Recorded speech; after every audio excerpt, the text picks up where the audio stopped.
Welcome to the Boyk Brief. I'm attorney Andrea Young along with attorney Chuck Boyk, and today we have special guests from the Imagination Station. I'd like to welcome Sloan Eberly, Mann, Chief Education Officer, and Carl Nelson, Chief Scientist of Imagination Station. Welcome. Thanks for having us. Thank you for joining us. So, I have always been a big fan of Imagination Station. I went there, I've taken my kids there, so I am delighted and I can't wait to pick your brains on some fun things. But first and foremost, can you just give a brief overview of what Imagination Station is and what it offers, just for people who may not know?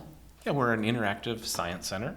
The whole facility is over 10,000 square feet. About 60 to 70,000 of that are split up into different areas we call learning worlds. We have an area just for kindergarten aged kids and under. We have a water play area, an illusions area. We opened a new traveling exhibit about flight. We have cafe, we have a gift shop. I mean, it's an experience for the entire family. You can probably, if you've never been there, you could spend all day going from exhibit to exhibit. Yeah, and I would say that we're so much more than our physical building, too. I think that's what people think of most often when they think of the Science Center. But we do a huge variety of programming out in the community. We do workshops and science festivals. We have a giant inflatable planetarium that we take out that's very fun. We just developed a program around making and tinkering, and we have a tinkering van that we take out into the community with 3D printers and laser cutters and robots. So, yeah, the building is our heart, but we're really out there in so many different ways. That's fantastic. How do you figure where you're going to go with the tinkering van and out in the community? That's a really interesting question. We received a grant from the Institute of Museum and Library Services to develop this program to go out into the community and serve individuals who are underrepresented in STEM education.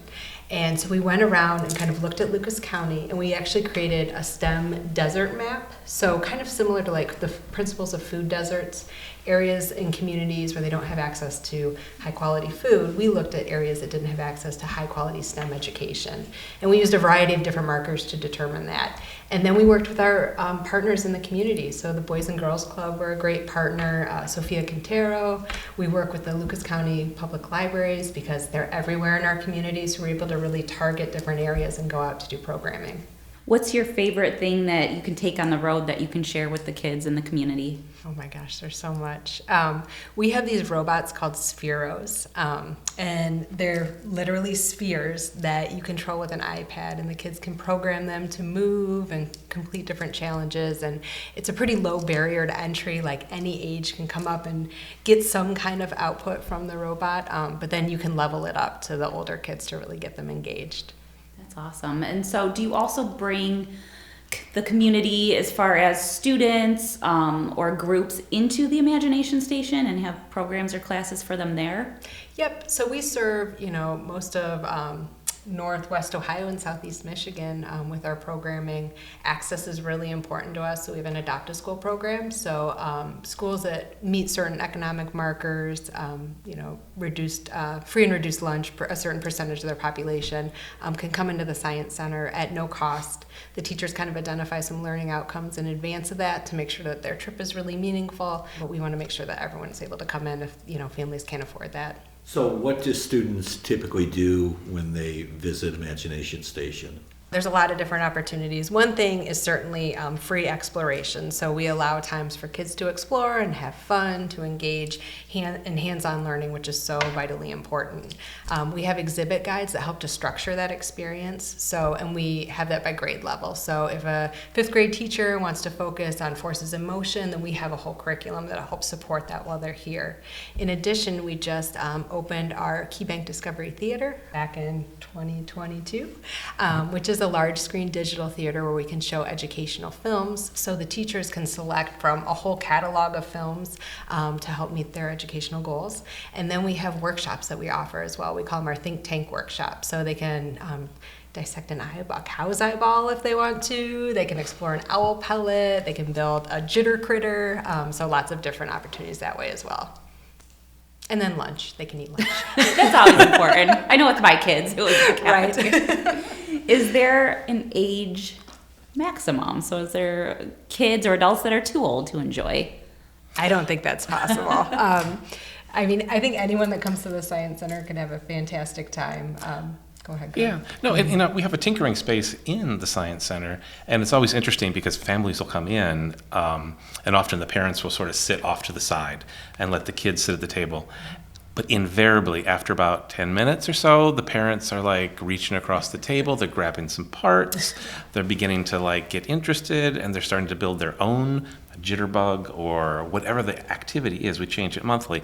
So it's really interesting to see how parents actually, they do get drawn in to the activities that we're doing. So I would think that many of the things we do are appropriate for all ages, and people of all ages can find something intriguing and fun to do.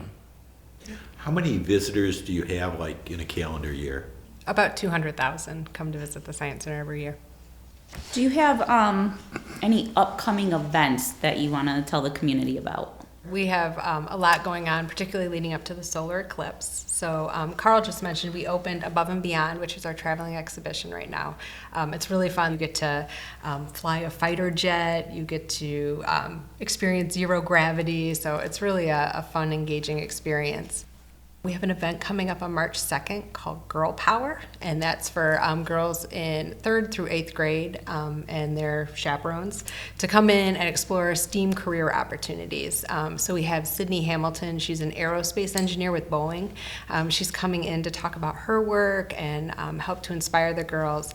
And then we have over 100 women who have careers in STEAM, and they're volunteering their time to come in, run workshops, do hands-on activities at different activity tables. So it's just really like a celebration of science, which is super fun for girls. Awesome. And you said that's March 2nd? March 2nd, yep. It's a Do you have to Saturday. register in ahead? You do, and it's on the homepage of our website, imaginationstationtoledo.org.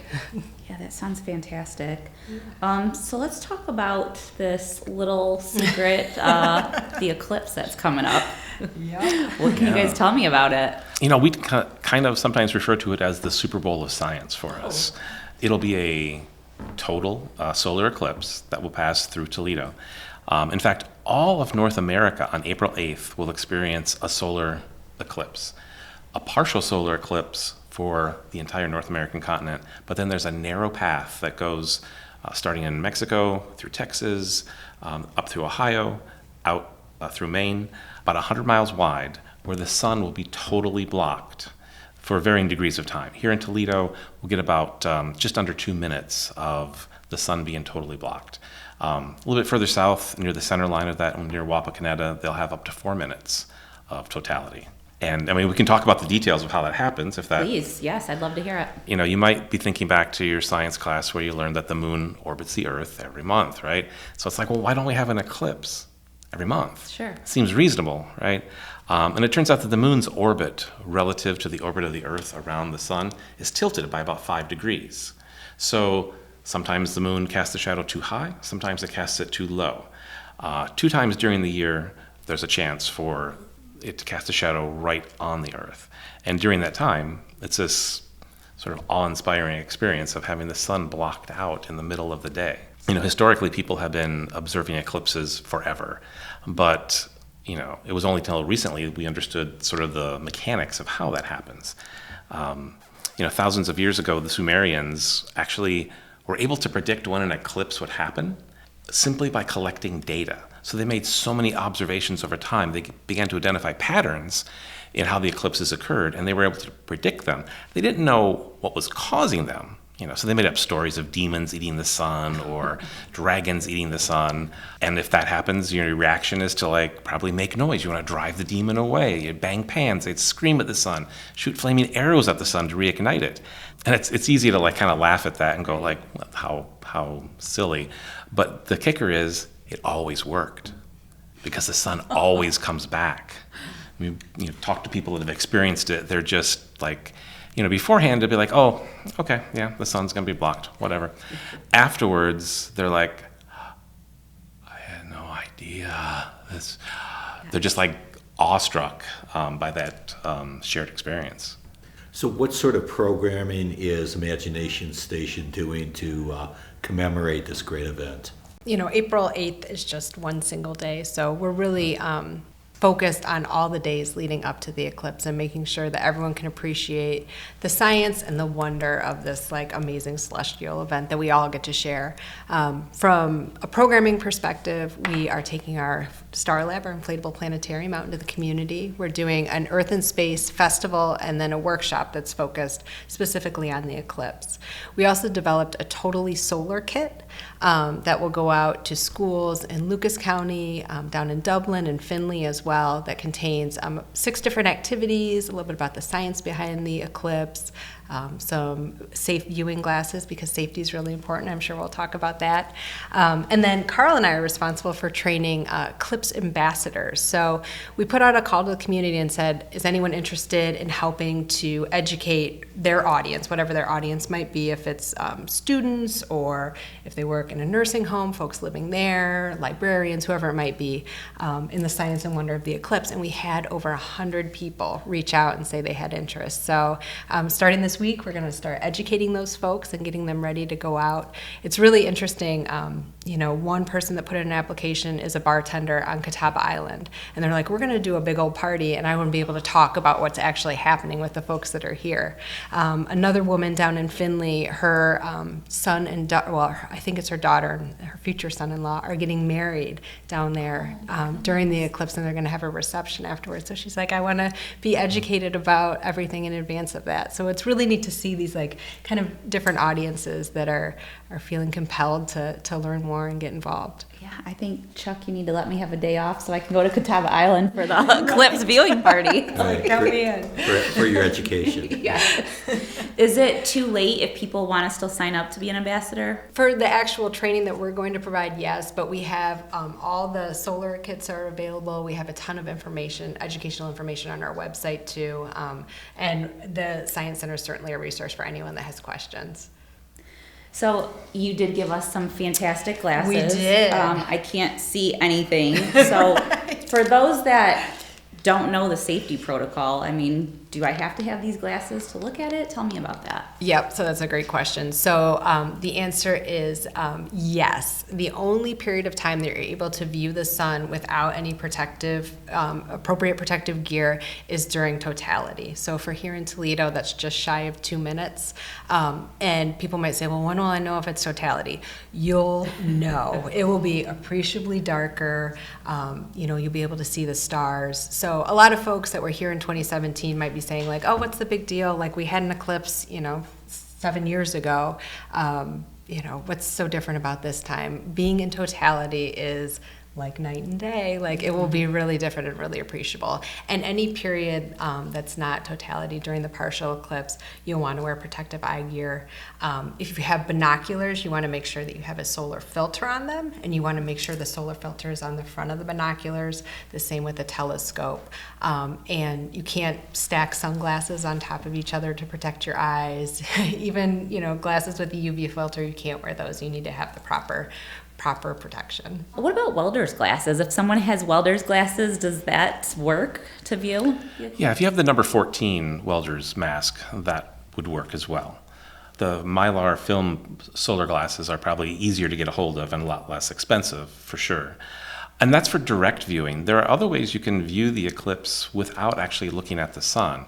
The simplest thing you can do is poke a hole in a piece of cardboard, and that hole will actually image the partial phase of the solar eclipse. So you can, with the sun behind you, hold that, cast the shadow on the ground, and you'll see the shape of the bite being taken out of the sun, if you will.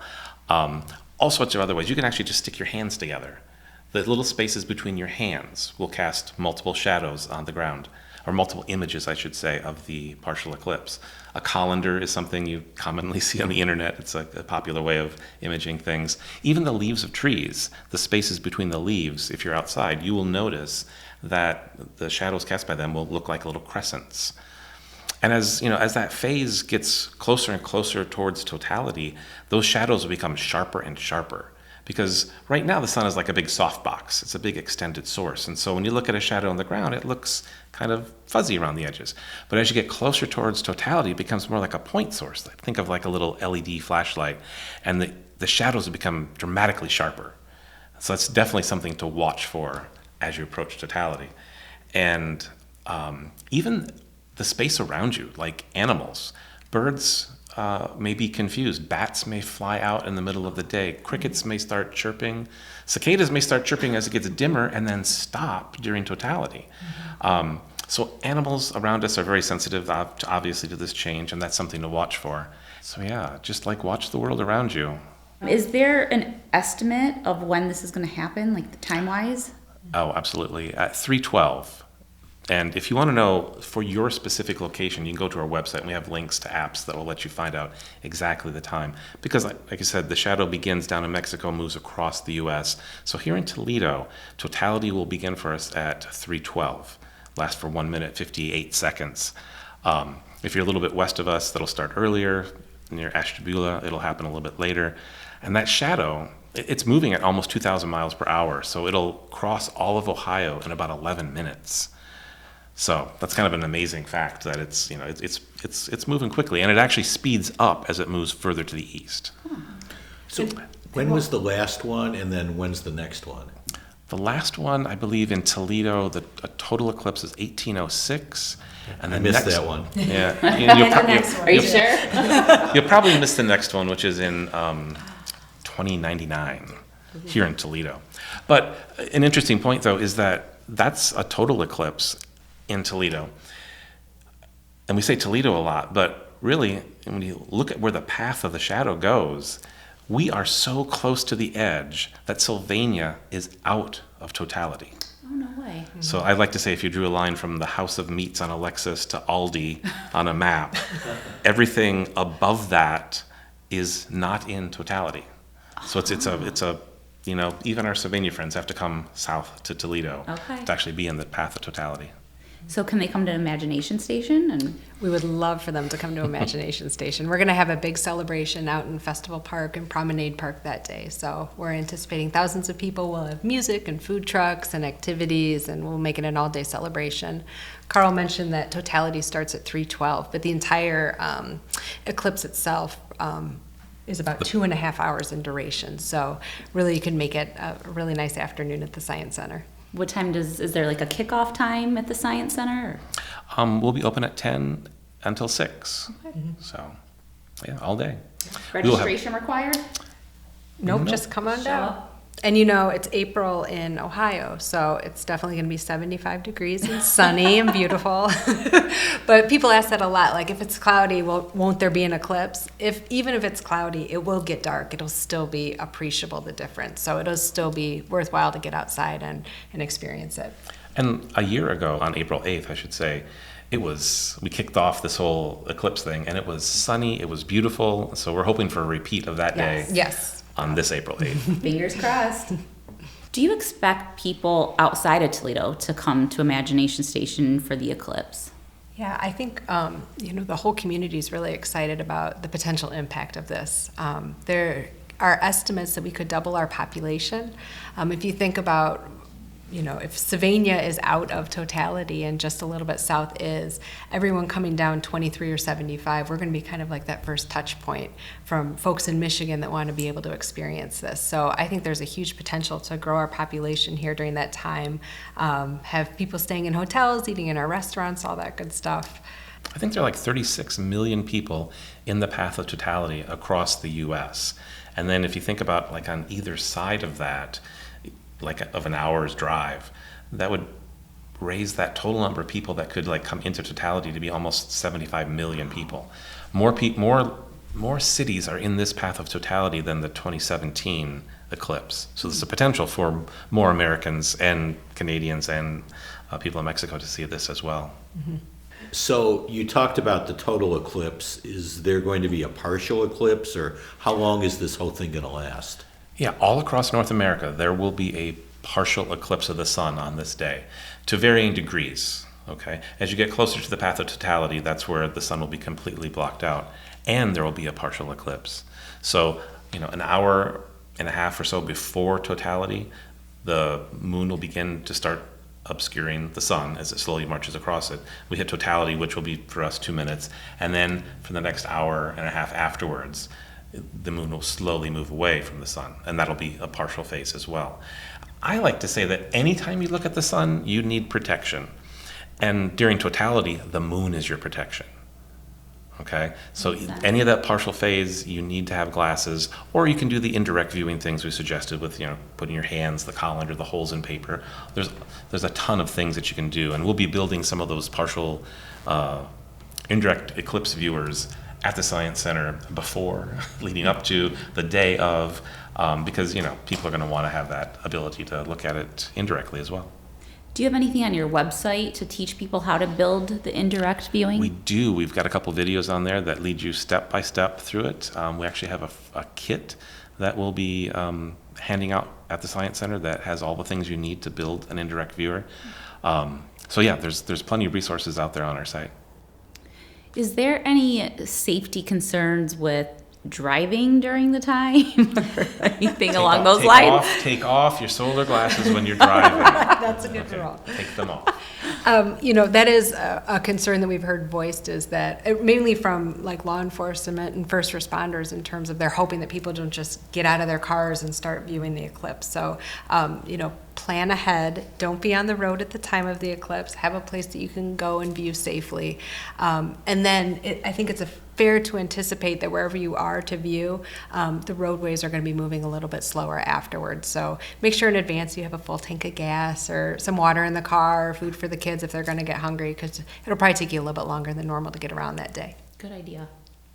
Can the eclipse be videoed or photographed, and is that safe to do? Sure. I mean, if you take your solar glasses and put it over the lens of your smartphone, you can certainly, get images of the partial phase, even totality. Although I would have to say, a better use of your phone during totality would be to point it at your friends and family, because if this is the first eclipse you've ever seen, of total eclipse, you're going to want to experience it. You're going to want to see that awe-inspiring thing happen in person. And I can guarantee you, NASA and millions of other people will have better photos, videos of that event than you will ever be able to capture on your cell phone or your camera. The thing they won't be able to do, though, is capture the emotional impact it'll have on your family and yourself and the people around you. So put your phone down, point it at everybody else, and enjoy the eclipse. Enjoy that magical moment. I love that. That's a great advice. We do like a presentation where we have like a video that sort of touches on that idea of, like, they interviewed people before the eclipse and said, so what do you think's going to happen? And they were just like, I don't know. It's going to get dark.